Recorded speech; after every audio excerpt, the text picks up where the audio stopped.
On Sunday, the leader of the Conservative Party, Badenoch, finally committed her party to the policy of leaving the European Convention on Human Rights, or ECHR. This puts her in lockstep with her right-wing challengers in Reform UK, who committed to leaving the ECHR in their contract with the people, basically their manifesto, prior to the 2024 general election.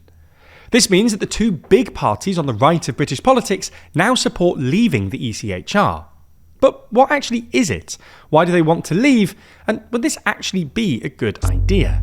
Let's have a look.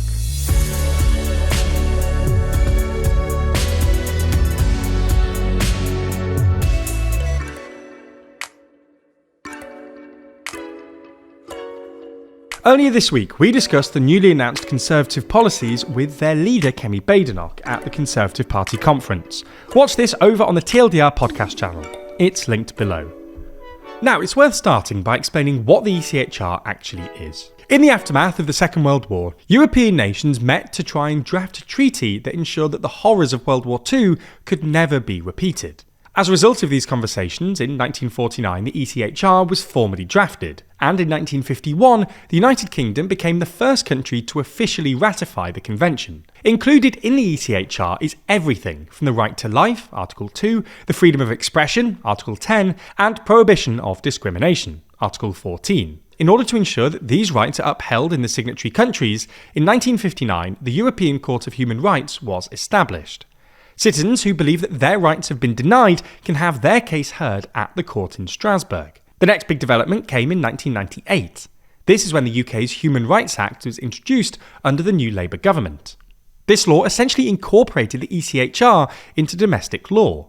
While this doesn't actually change any of the rights afforded to citizens, it does mean that citizens are able to bring cases to UK courts if they feel that their rights have been violated. If they're unsuccessful, the cases can still, though, be heard at Strasbourg. This all sounds pretty good, though. So why do Reform and the Conservatives want to leave it? For both Reform UK and the Conservatives, their main issue with the ECHR is how it impacts the government's ability to control immigration. While the ECHR doesn't, itself, prevent states from being able to restrict immigration, those on the right claim that it's been used to block deportations, and that the only way to stop this is by either disapplying elements of it, or leaving it entirely. There are two articles in particular that they claim are used for this purpose. Article 3, the prohibition of torture or inhumane treatment, and Article 8, the protection of private and family life.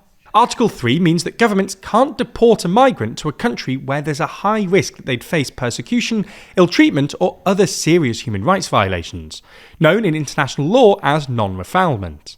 It's important to add here that non-refoulement is a core principle of international law, also enshrined in the UN Refugee Convention, to which the UK is a signatory, so leaving the ECHR wouldn't obviously end the UK's commitment to it.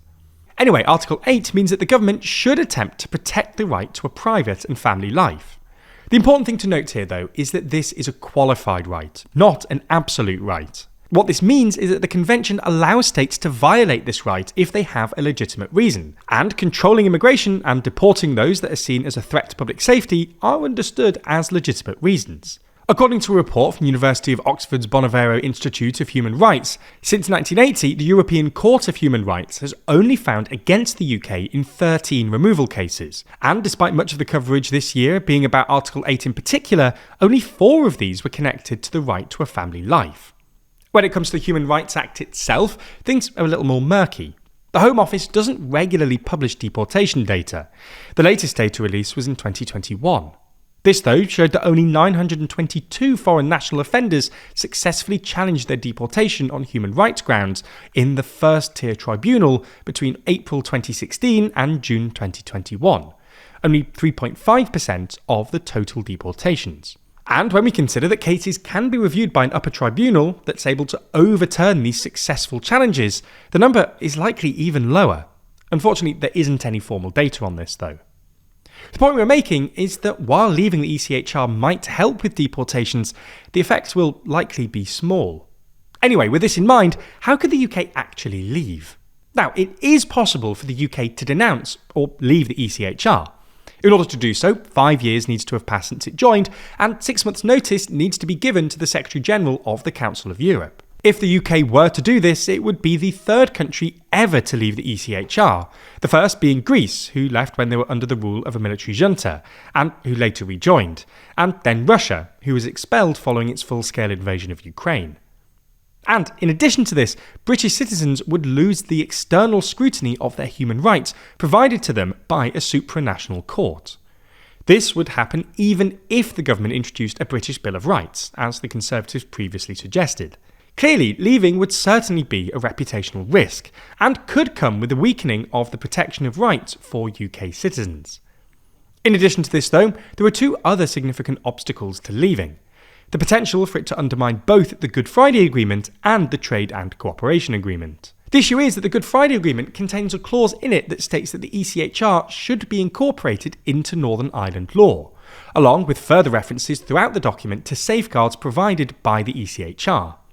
Some right-wing think tanks have suggested that the Good Friday Agreement could simply be reinterpreted, but other legal experts have hit back at this, suggesting that the ECHR is fundamental to the Good Friday Agreement. This is something that even Nigel Farage appears to accept, with him pointing out that a government led by him would renegotiate the terms of the Good Friday Agreement in order to get the ECHR out of it. In addition to this though, leaving the ECHR would also break some elements of the UK-EU Trade and Cooperation Agreement, or the TCA. Article 763 of the treaty states that the parties reaffirm their respect for the Universal Declaration of Human Rights and the international human rights treaties to which they're parties. Breaking this would allow the EU to terminate or suspend the operation of the agreement. Now, it's unlikely that the EU would tear up the entire agreement, but it very much could lead to the suspension of areas of judicial cooperation, for example, the suspension of extradition. So, all in all, leaving the ECHR wouldn't help to increase deportations by as much as you might think, and it would come with some significant obstacles. You know as well as us that in this current climate, it's important to stay sharp, and perhaps even more important to be precise. Well, our sponsor this week, Henson Shaving, knows this better than anyone and take pride in their precision. That's because their razor perfectly holds the blade at a 30-degree angle and extends it only 0.0013 inches, less than the width of a human hair, which means incredibly tight tolerances, very high standards and superb precision. This also results in a much healthier shave compared to the overpriced plastic razor cartridges that leave your skin feeling sore and mistreated. Speaking of plastic, you probably don't realise, but over 2 billion plastic razors are thrown into landfill each year in the US alone.